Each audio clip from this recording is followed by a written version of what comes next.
Boa noite a todos, sejam muito bem-vindos à nossa casa espírita. Como o André diz, aqui é uma casa de Deus e todos nós estamos aqui como irmãos para juntos nesse momento partilhar o pão do Evangelho. Todos nós nos reunimos aqui essa noite com o nosso coração em busca de uma palavra de esperança, de uma palavra de consolação, em busca de um esclarecimento. E o nosso desejo é que Jesus possa conceder aquilo que a nossa alma está mais necessitada hoje em nosso coração.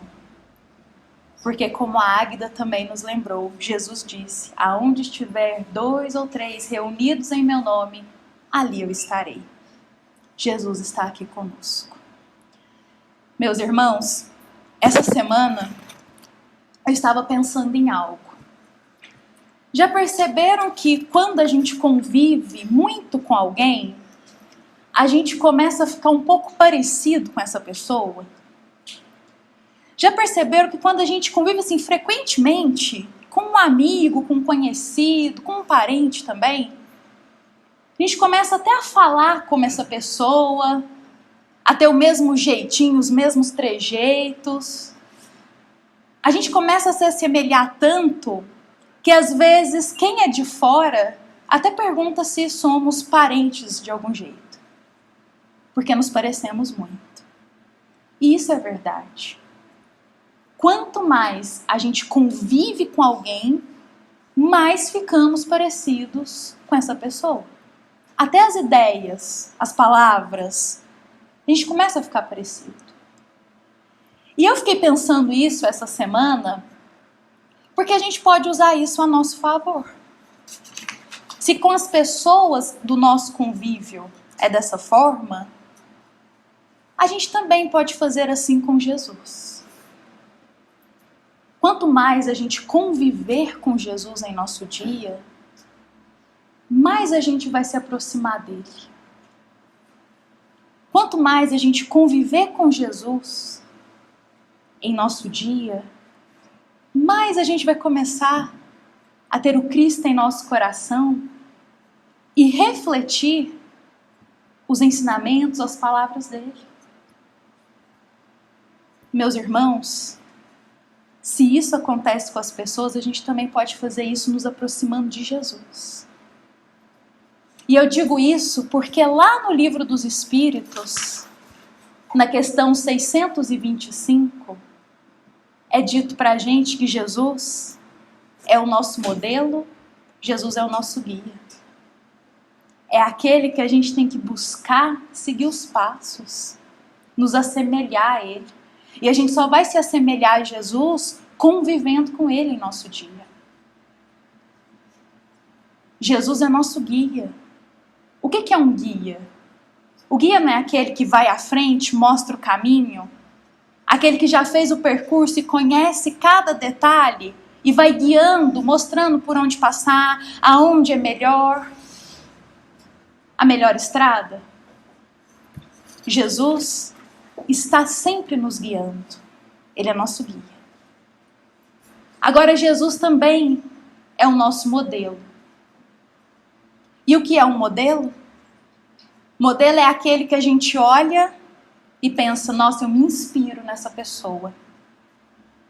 Eu quero um dia me assemelhar a ela. Ela é um modelo para mim. Um modelo de atitude, um modelo de perseverança, um modelo de fé. É algo que eu quero seguir. Então Jesus é o nosso modelo. É aquele para quem a gente olha e pensa: eu quero me assemelhar a ele um dia. Nem que seja um pouquinho. Quero me assemelhar a Jesus. E a gente só vai se assemelhar ao Cristo novamente, convivendo com ele. Abrindo os olhos a cada manhã e dizendo: Jesus, mais um dia se inicia. Eu entrego o meu dia nas tuas mãos. Eu entrego a minha vida nas tuas mãos, Jesus. Para que o Senhor possa guiar e conduzir o meu dia da forma que o Senhor desejar. Geralmente a gente acorda e a primeira coisa que a gente faz é o quê? Pegar o celular, ver o que está acontecendo, se alguém mandou mensagem. Se tem alguma ligação. Ou a gente começa o dia já desesperado, naquela correria, tem que fazer isso, tem que fazer aquilo. E nos esquecemos de fazer o mais importante, que é falar: Jesus, eu vou fazer minha parte no dia de hoje. Mas eu entrego o meu dia nas tuas mãos, porque eu quero conviver hoje com Jesus ao meu lado. Que as minhas palavras possam se assemelhar às suas, Jesus. Que os meus olhos possam enxergar o próximo como o Senhor enxerga o próximo. Que os meus ouvidos possam saber filtrar o que o outro me fale, Jesus. Para que eu entenda mais serenamente e não acumule raiva, rancor das palavras que ouço. Eu entrego a minha alma nas tuas mãos hoje, Jesus. E aí a gente começa o dia com Cristo. Convivendo com Ele. Se assemelhando. Paulo de Tarso, ele não caminhou com Jesus.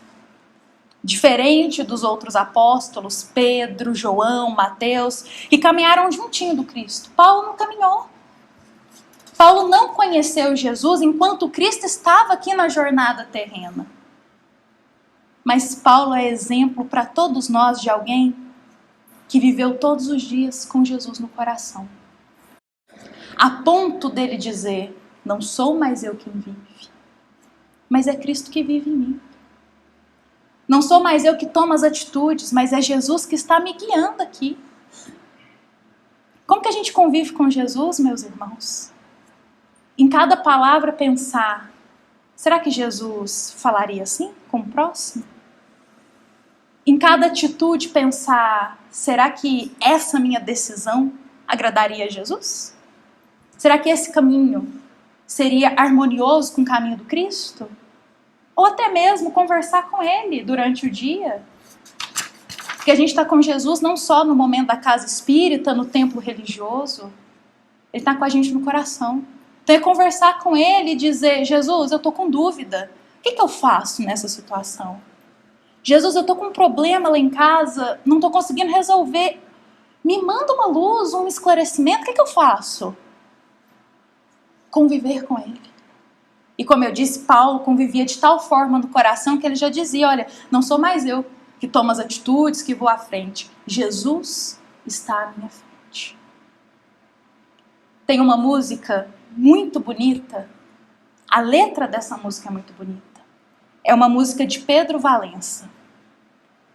E quando a música ela é bela, meus irmãos, quando a gente canta, parece que o nosso coração está em sinfonia lá com o céu. A gente serena, a gente tranquiliza. Num momento de dificuldade, coloca uma música que eleva o coração. Como que a gente melhora? Como que a gente tranquiliza? E tem uma música de Pedro Valença, que eu trouxe um trechinho dela para nós, que essa música é praticamente uma oração, uma prece, de tão bonita que é a letra. Essa letra diz assim: eu não vou cantar ela, porque eu não vim nessa encarnação com o dom de cantar. Então eu vou me contentar em ler aqui. Ele diz assim: Cristo seja em mim, em todos os sentidos. Cristo esteja em mim. É tudo o que eu preciso. Cristo faz de mim alguém mais parecido com o que há em ti. Olha que bonito. Cristo esteja em mim. É tudo que eu preciso. Cristo faz de mim alguém mais parecido com o que há em ti. Todos os dias que possamos acordar dizendo isso. Cristo faz de mim alguém mais parecido com o que há em ti. E hoje eu começo nosso encontro juntos com essas palavras, com Jesus em nosso coração, para que a gente possa acolher hoje o Evangelho com Cristo em nós. Meus irmãos, a nossa passagem de hoje vem nos falar de família. Família. Momento em que Jesus estava ali com alguns discípulos, alguém se aproxima e diz: Senhor, a sua mãe e seus irmãos estão lá fora te chamando. E Jesus, olhando para a multidão, depois irá dizer: eis aqui, ó, meus irmãos e minha mãe, porque todo aquele que faz a vontade do meu Pai, esse é meu irmão, minha irmã e minha mãe. Essas palavras de Jesus é um convite para a gente olhar para quem está do nosso lado e enxergar como um irmão. Como que a gente trata quem a gente ama? Não é com carinho? Não é com paciência? Não é com docilidade? Que a gente possa olhar para quem está do nosso lado e enxergar um irmão, alguém que a gente tem carinho. Que a gente toma cuidado com o que a gente diz, que a gente filtra o que a gente fala para não machucar. Que a gente pondera as atitudes para não ferir. Olhar o próximo com amor. Mas sempre quando a gente às vezes vai falar de família, nós sempre partilhamos isso, que somos todos uma grande família. Mas para a gente começar a viver essa família fraterna, primeiro nós temos que começar a cumprir os deveres com a nossa família de sangue. Com aqueles que a gente reencarnou juntos. Porque o nosso dever começa no nosso lar. Com aqueles espíritos que estão conosco. Eu fico imaginando Jesus. Porque o Cristo teve uma família terrena.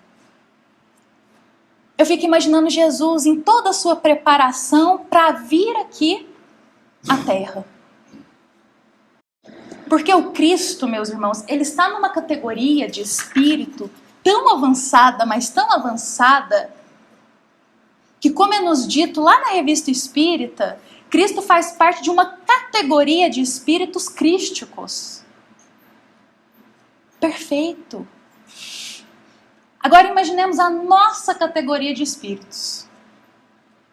Lá no Livro dos Espíritos a gente tem as categorias dos espíritos. Eu não vou nem ousar pensar em qual a gente está, mas eu acredito que a gente ainda está lá naquelas primeiras inferiores, enquanto Jesus está lá na frente. Aí ele se prepara para vir aqui, e só para a gente ter um pouquinho de noção da distância que a gente está de Jesus, eu vou usar um exemplo que é muito simples.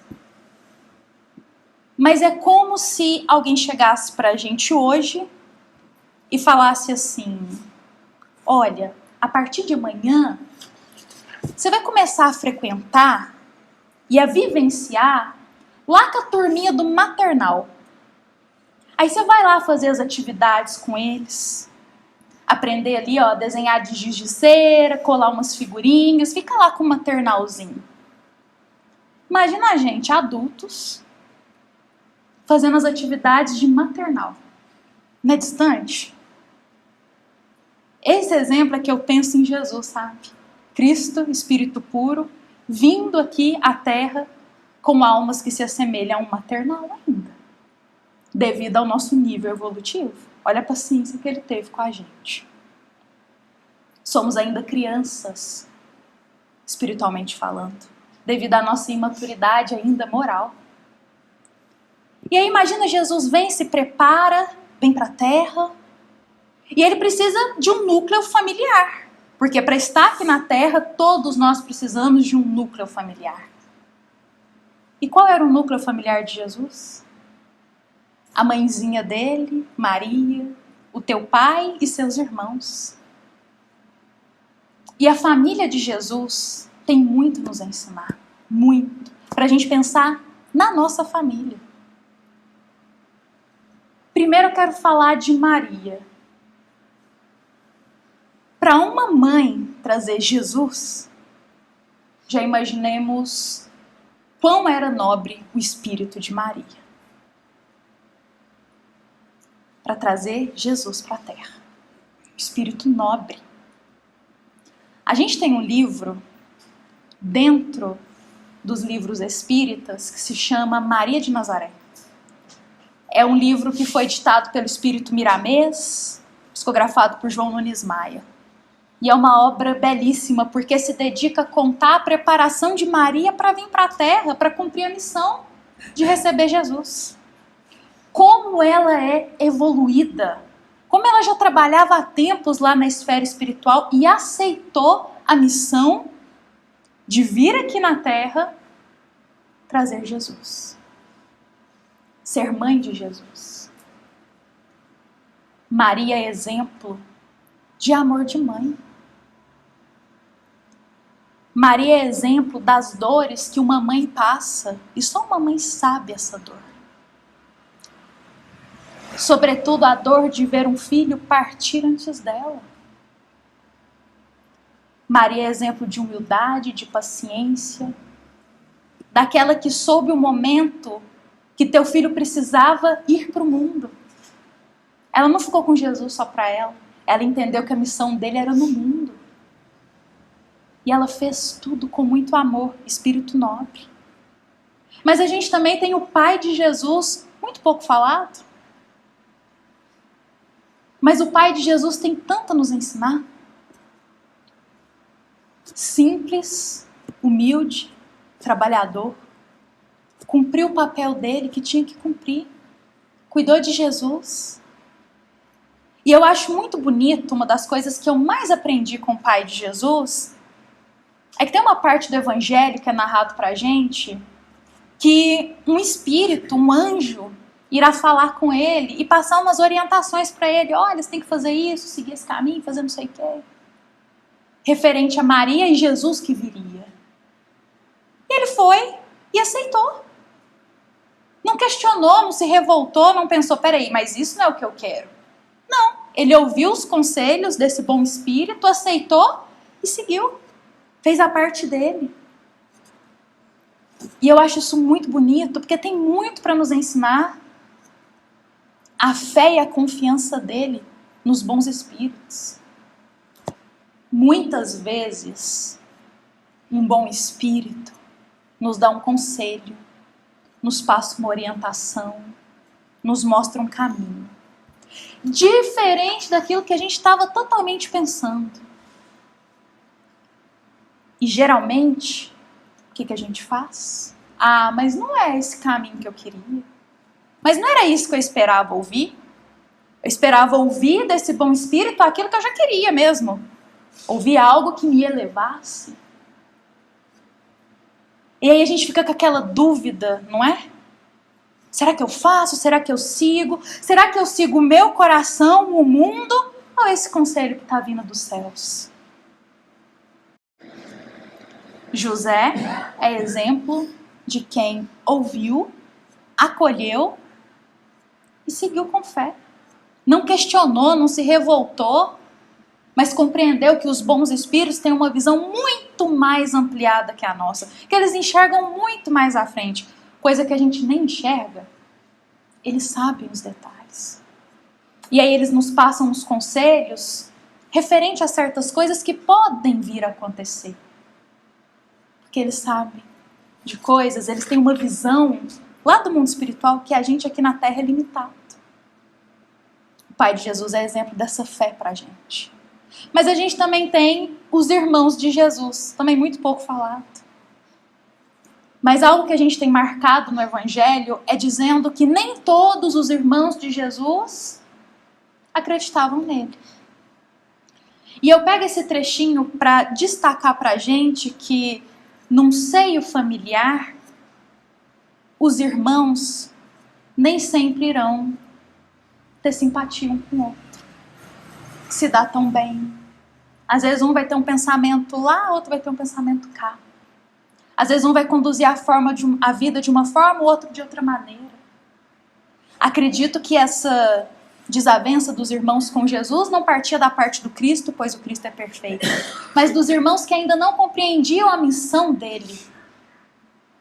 E muitas vezes dentro do lar a gente convive assim com um irmão de sangue, que não compreende ainda certas formas de pensar no caminho do bem.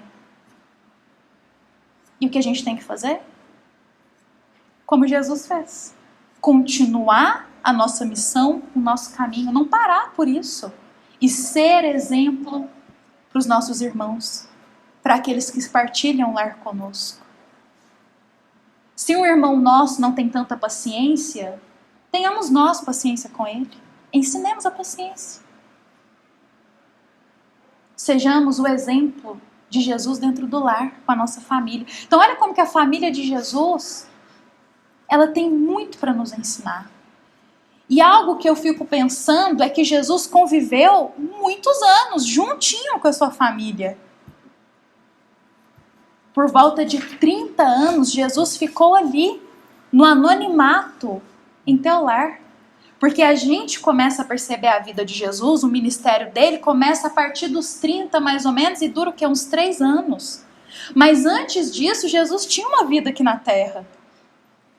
Ele vivia em teu lar. Com os teus irmãos, com teu pai, com tua mãe. Olha isso. 30 anos para Jesus começar o ministério dele aqui na terra. 30 anos. E olha que ele já estava preparado. E às vezes eu penso em nós nesse momento, porque a gente quer fazer tudo tão rápido, quer dar um passo tão grande, maior que a perna, a gente quer fazer tudo de imediato na nossa vida, sendo que para tudo que a gente deseja realizar, precisa de preparação. Jesus ficou 30 anos quietinho, cumprindo o dever dele com a família dele. E aí eu penso assim, foram 30 anos dedicados à tua família de sangue e mais ou menos 3 anos à tua família do mundo. E essa conta mostra para todos nós que primeiro o nosso dever está com a nossa família de sangue. É exatamente isso. Primeiro é o nosso dever com a família. Com o pai, com a mãe, com os filhos, com os irmãos, depois para o mundo. Só que geralmente a gente inverte essa conta. A gente vive para o mundo e depois a gente vem se lembrar da família. E geralmente diz, minha família é difícil demais de lidar. Então eu prefiro ficar no mundo. Com os amigos, com os colegas. Mas não pensamos uma coisa. Que se Deus abriu as portas daquele lar pra gente, é porque é algo a gente tem que cumprir ali, não é mesmo? E a gente só aprende, muitas vezes, pela dificuldade. Então imagina se a gente nasce em um lar onde tudo é mil maravilhas.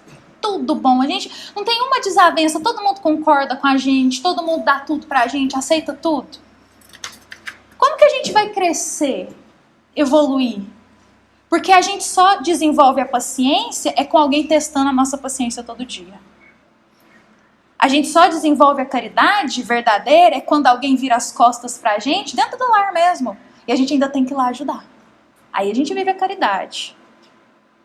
Então é só nas adversidades dentro do lar que a gente se prepara para o mundo.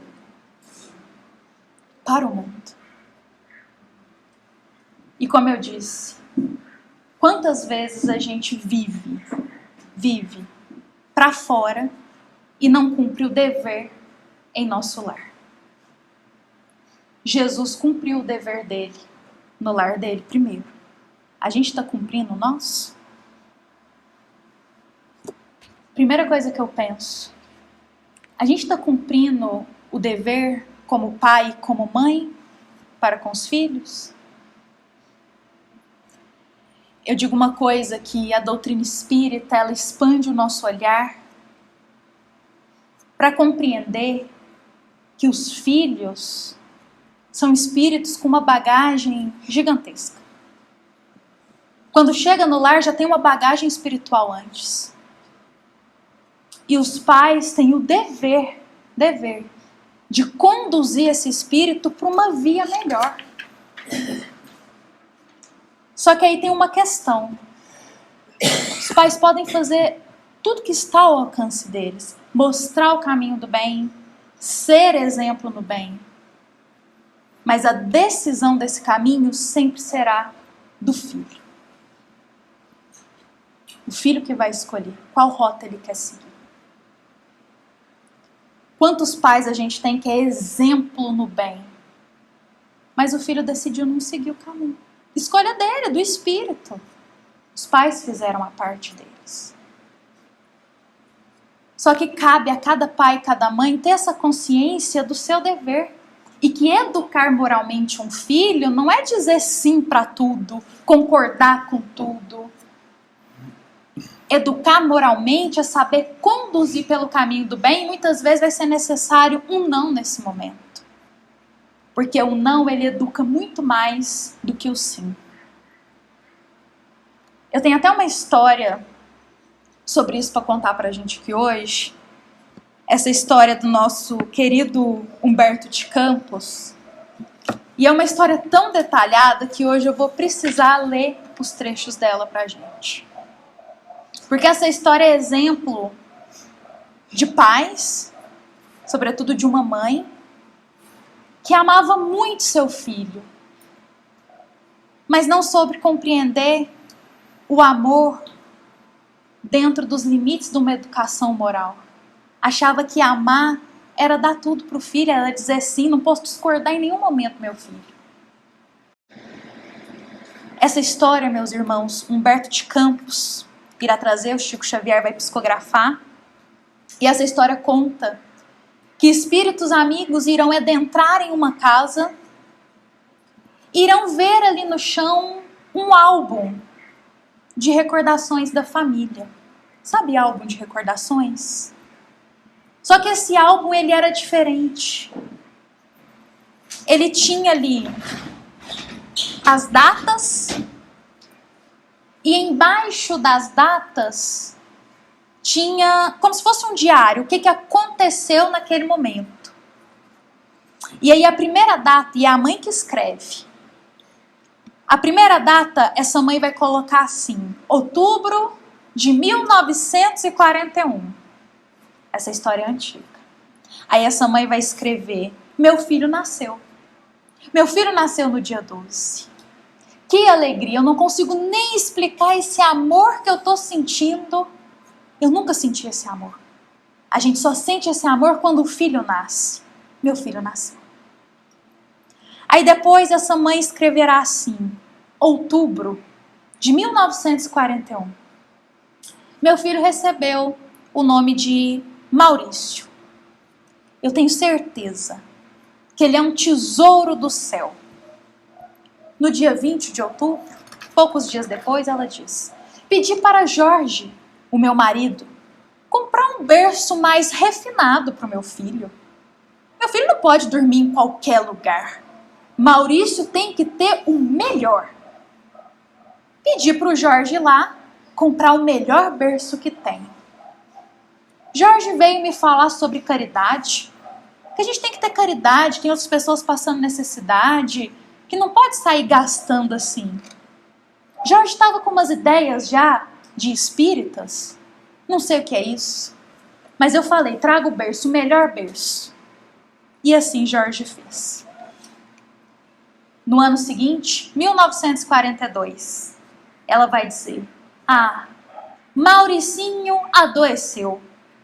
Eu vou enlouquecer, já fui em 6 médicos. No ano seguinte, 1943.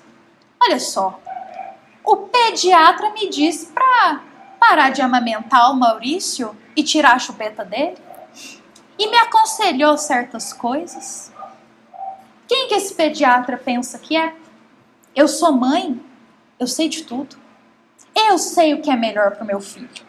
Quem que esse médico acha que é? Para falar assim do meu filho.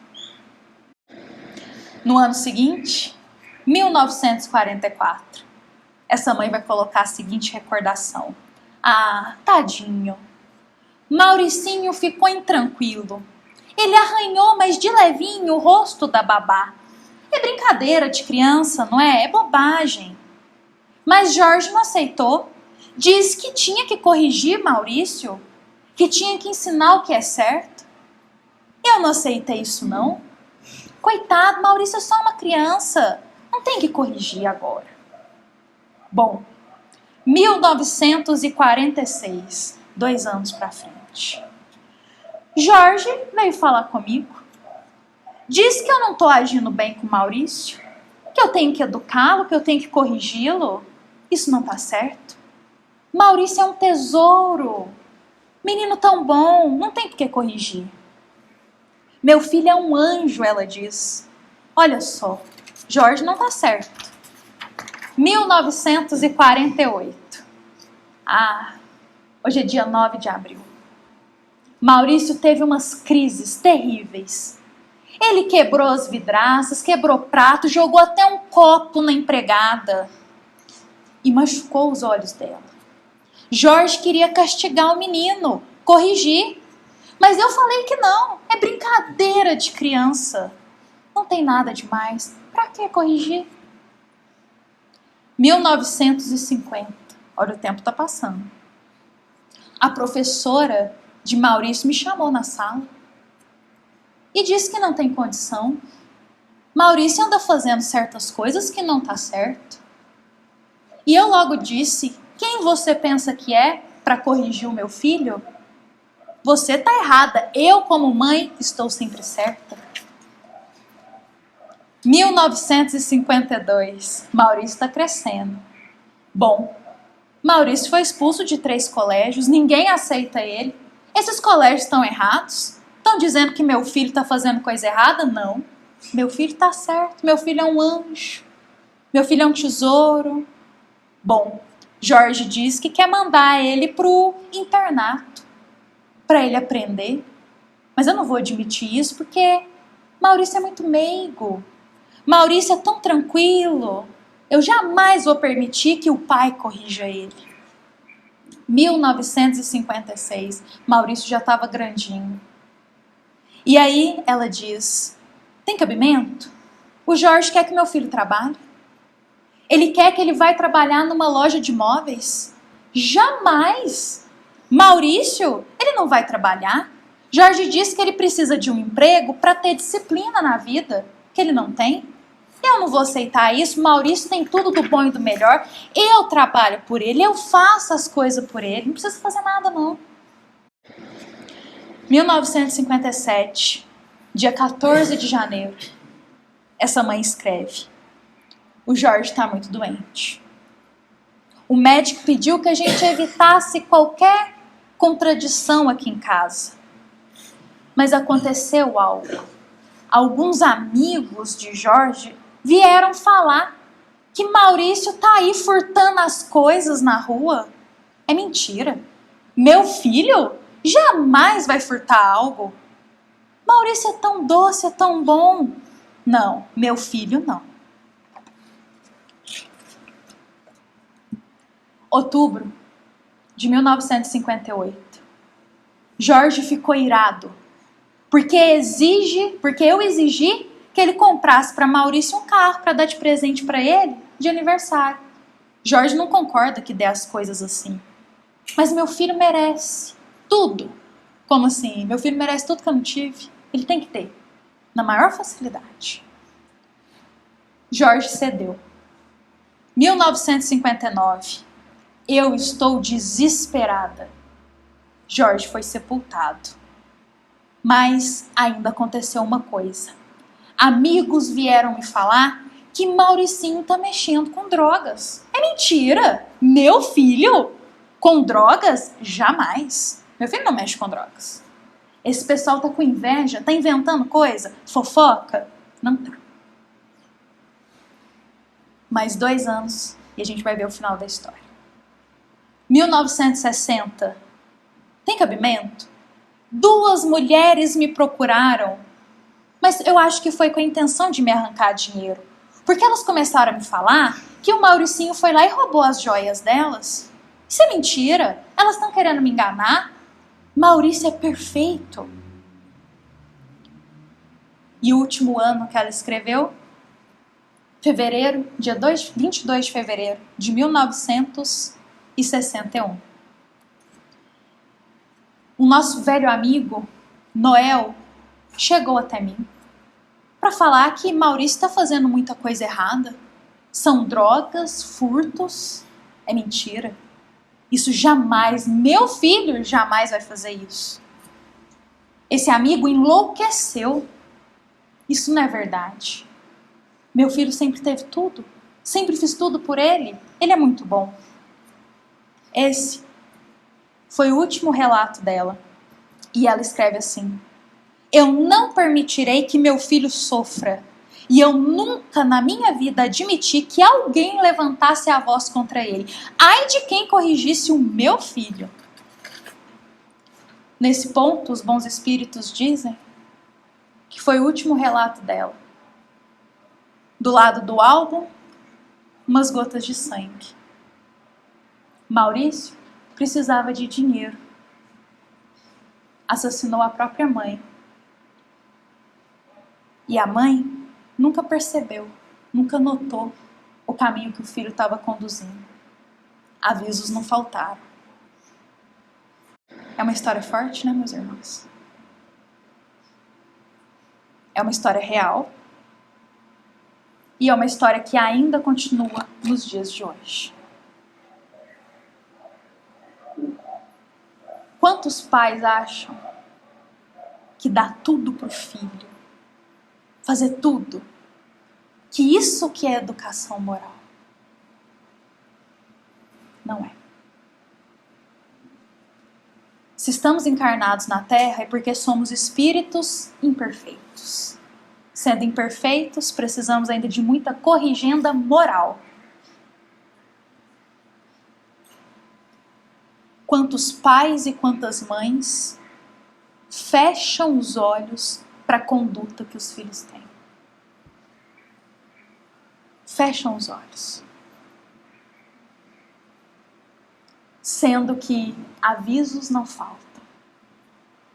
E aí depois não podem dizer que não sabiam. Isso é realmente amor? Amor é que corrige, amor é que educa, amor é que conduz. Esse é apenas um caso, mas para a gente perceber, essa mãe fechou os olhos, não quis acreditar. O pai tentando, e a mãe, não, meu filho é perfeito. Jamais. Qual foi o fim? Eu trouxe essa história para falar dos deveres dos pais com os filhos. Mas eu vou complementar aqui, ainda naquele caminho que a gente estava delineando. Jesus cumpriu os deveres com a família e nós estamos cumprindo? Pais estão cumprindo os deveres com os filhos? De educação moral? E aí eu também trago para a gente, nós como filhos estamos cumprindo os nossos deveres com os nossos pais? De honrar nosso pai e nossa mãe? Respeitá-los? Compreender que haverá momentos que eles irão nos corrigir, nos aconselhar, e que nem sempre é o que a gente quer ouvir, mas eles têm muito mais experiência que a gente no caminho da vida. Um pai e uma mãe que ama muito, sabe a hora certinha de falar com seu filho, como falar. E eu tenho certeza que entristece muito o coração quando não são ouvidos. Aonde está o nosso papel de honrá-los? Respeitando, amparando e cuidando deles. Sabendo ouvi-los. Sabendo ouvi-los. E eu também trago o nosso dever dentro da família com os nossos irmãos de sangue. Que a gente também tem dever com os nossos irmãos. É fácil conviver com o irmão de sangue? Nem sempre é. Nem sempre é. Porque geralmente Deus reúne no mesmo seio familiar, sobretudo entre os irmãos, espíritos adversários. Tem espíritos simpáticos. Tem um que a gente se afeiçoa mais, um que a gente combina mais, mas tem também aqueles que a gente tem dificuldade. E geralmente a gente diz, mas ele não faz nada. Olha como que trata meu pai, olha como que trata minha mãe. Ah, mas ele está errado. E aí eu digo, algo temos que cumprir. E qual é o nosso papel nesse momento? Brigar com o nosso irmão? Não falar mais com ele? Virar as costas? Jamais. O nosso papel é tentar estar com Cristo no coração e ter paciência. É difícil, é. Mas ter paciência. Se os nossos irmãos tratam mal os nossos pais, ao invés de nos revoltar, façamos o que a gente queria que eles fizessem. Sejamos um melhor filho ainda para o nosso pai e para a nossa mãe. O que a gente acha que o nosso irmão não cumpre, vamos a gente cumprir. O que o nosso irmão fez de errado, seguiu outro caminho, paciência, cada espírito escolhe a sua jornada. Mas a gente pode ser exemplo para esse irmão, porque uma hora ele retorna, como o filho pródigo, para pedir ajuda para os pais. Porque a gente sai para o mundo e faz tudo. Mas na hora da dor, a gente volta para o pai e para a mãe para pedir ajuda. Não são os amigos, é o pai e a mãe que vai nos abraçar e dizer: enfim, você voltou. Uma hora volta. Meus irmãos, essa semana eu li uma frase, eu nem sabia o tema do evangelho ainda, mas eu acho que Deus já envia as coisas certinha. E era uma frase que dizia assim: o maior tesouro, a maior riqueza que alguém pode ter na terra é ter a sua mãe viva com você. Porque na hora da dor, a primeira que a gente procura é a mãe. O filho, quando está com dor, não grita pai, grita mãe. O filho, quando está com dificuldade, não vai no pai, primeira coisa, mãe. Não é assim? Tem as exceções. Mas a maioria procura o colo da mãe. Porque a mãe é aquela que passou 9 meses juntinho com a gente. E se não foi através dos 9 meses, Deus enviou de outra forma para o colo dela. A mãe é aquela que compreende cada jeitinho do filho. E na dor, a gente vai para a mãe. A maior riqueza é ter uma mãe. E eu digo que se a nossa mãe estiver com a gente na terra ainda, vamos amá-la. O máximo que a gente puder. Cuidar.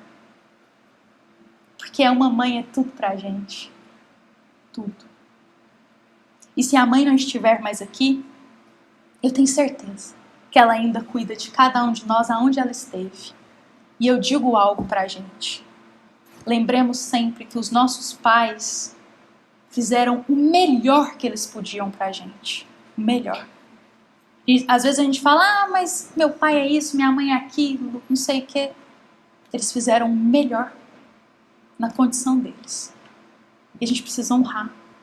Jesus honrou a mãe e o pai. Honrou os irmãos. Ensinando a gente a honrar também. Hoje eu encerro aqui as palavras sobre família, convidando a todos nós a valorizar a família que a gente nasceu na terra. A gente não sabe o dia de amanhã. A gente não sabe como será daqui a um tempo. Mas hoje eles estão com a gente. Se está difícil a convivência, perguntemos para Jesus. Cristo, me dá uma luz, me esclarece, que eu posso fazer. Mas não desanimemos, não nos afastemos. Se Deus uniu, é porque Ele deseja que algo a gente caminhe com essa família. Valorizemos o nosso seio familiar. Cuidemos daqueles que tanto nos amam. Daqueles que estão sempre com a gente. Que assim seja.